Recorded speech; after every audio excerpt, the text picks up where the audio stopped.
Kan? Amplopnya masih dalam kondisi tersegel, silakan Rifana. Baik, kami ingatkan sekali lagi, pertanyaan hanya dibacakan satu kali dan tidak akan kami ulang. Pertanyaan untuk calon wakil gubernur nomor urut 3, Bapak Rano Karno. Subtema kebutuhan pokok infrastruktur terintegrasi dan pelayanan dasar. Menurut Badan Pusat Statistik, penyumbang utama inflasi bulan September 2024 adalah kelompok makanan, minuman dan tembakau, di mana beras adalah komoditas penyumbang inflasi terbesar. Pertanyaannya, menurut Anda bagaimana strategi mengendalikan inflasi pangan tanpa harus bergantung pada produk impor? Bagaimana pula untuk mendapatkan pangan lokal yang harus bersaing dengan provinsi lain? Waktu Anda menjawab 2 menit, dimulai Anda berbicara. Kita harus menciptakan pangan murah seperti saya sampaikan tadi. Dan kita juga harus memperpendek rantai pasok dengan sistem kontrak farming. Dengan kelompok tani dan selama ini Pemda DKI telah melakukan hal itu. Kemudian kita ciptakan pasar agar apa? Harga bisa menjadi murah, itu yang pertama. Yang kedua untuk hunian dan transit oriented development. Menyediakan hunian terintegrasi dengan transportasi publik dengan prinsip yang dikatakan transit oriented development ini. Nah kemudian harus kita lahirkan Jakarta jernih. Air bersih dan sanitasi di Jakarta menjadi masalah. Memberikan hak dasar air bersih dengan cakupan pelayanan pepipaan menuju 100%. Karena Jakarta ini baru mencapai 44%. Inilah kendala utama. Sehingga pelayanan dasar di Jakarta ini belum menyeluruh. Kemudian kita akan melakukan, yaitu yang dikatakan super app Jaki ini, untuk mendekatkan pelayanan publik ke pendudukan, pengaduan sampai perizinan dalam genggaman tanpa pungli. Dan yang terakhir adalah Trans Jabodetabek. Kita akan melakukan pembuatan yaitu transportasi untuk jarak 500 meter rumah dijangkau transportasi publik. Menambah rute dan jumlah bus. Headway atau waktu tunggu harus dilakukan 3 menit. Dan kemudian kita akan memberikan gratis kepada 15 golongan masyarakat yang bisa menggunakan seluruh transportasi publik yang ada di Jakarta. Seperti MRT, LRT, busway, dan Jaklingko. Mudah-mudahan dengan ini salah satu permasalahan tentang inflasi terjadi di Jakarta bisa tertanggulangi. Mungkin itu, terima kasih. Waktunya masih ada, Bapak ingin ditambahkan cukup? Cukup. Terima kasih, sekarang kami persilahkan calon wakil gubernur nomor urut 1 menanggapi jawaban dari calon wakil gubernur nomor urut 3. Waktu Anda 1 menit dari sekarang. Baik, tadi dikatakan bahwa masalah kebutuhan bahan pokok adalah masalah utama di Jakarta ini.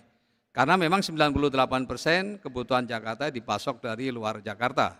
Oleh karena itu kami akan bekerja sama, kontrak kerjasama dengan daerah-daerah penghasil. Ada 2 pilihan, kontrak langsung ataupun BUMD kita bisa berinvestasi di daerah-daerah yang penghasil pangan. Di antaranya misalnya NTB, NTT adalah daerah penghasil sapi.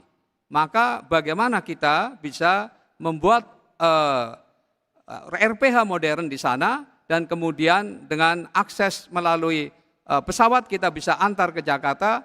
Dengan demikian kita bisa mendapatkan pangan yang daging yang relatif murah, tetapi tentu dengan dukungan subsidi transport pesawat. Terima kasih. Baik. Terima kasih calon wakil gubernur nomor urut 1. Berikutnya kami berikan kesempatan kepada calon wakil gubernur nomor urut 2 untuk menanggapi jawaban dari calon wakil gubernur nomor urut 3. Waktu Anda 1 menit, dipersilakan. Tapi sebelumnya kami minta hadirin untuk tenang. Hadirin tenang, terima kasih. Waktu Anda 1 menit dimulai dari berbicara. Yang pertama memang mengefisiensikan rantai pasok yang ada, supply chain. Sehingga harga itu juga bisa nanti lebih dapat terkontrol dan lebih efisien. Dan kalau rantai pasok ini kita digitalisasikan, ini menjadi suatu hal yang lebih memastikan bahwa pengendalian tadi daripada mata rantai itu bisa dilakukan dengan konsep blockchain. Ya. Kemudian yang kedua adalah bagaimana partisipasi masyarakat di dalam melakukan salah satu inovasi seperti urban farming, ya, sehingga nanti mereka bisa sepenuhnya mendukung program yang lebih mengefisiensikan daripada mata rantai tadi. Terima kasih. Baik, terima kasih. Sekarang kami persilakan calon wakil gubernur nomor urut 3 untuk merespon jawaban dari calon wakil gubernur nomor urut 1 dan 2. Waktu Anda 1 menit dari sekarang. Memang secara realita Jakarta tidak mungkin bisa membangun pertanian karena lahannya tidak bisa memenuhi itu. Karena itulah kenapa selama ini pemerintah DKI melakukan kontrak farming dengan beberapa daerah, dengan Jawa Barat termasuk dengan NTT, dan itu dilakukan. Selama ini berjalan dan ini dikerjakan secara profesional oleh badan usaha milik daerah yang disebut Pangan Jakarta. Dijalankan secara profesional dan kita lakukan operasi pasar. Hanya ini yang bisa Jakarta lakukan. Dia tidak bisa menanam dalam skala besar, dia tidak bisa mensuplai dalam kebutuhan yang besar. Satu-satunya cara yaitu bekerja sama dengan beberapa daerah untuk melakukan kontrak farming ini. Mungkin itu yang bisa saya jawab. Terima kasih. Masih ada waktu, dimanfaatkan atau cukup? Cukup, baik. Kita beralih ke pertanyaan berikutnya. Mohon tenang, terima kasih.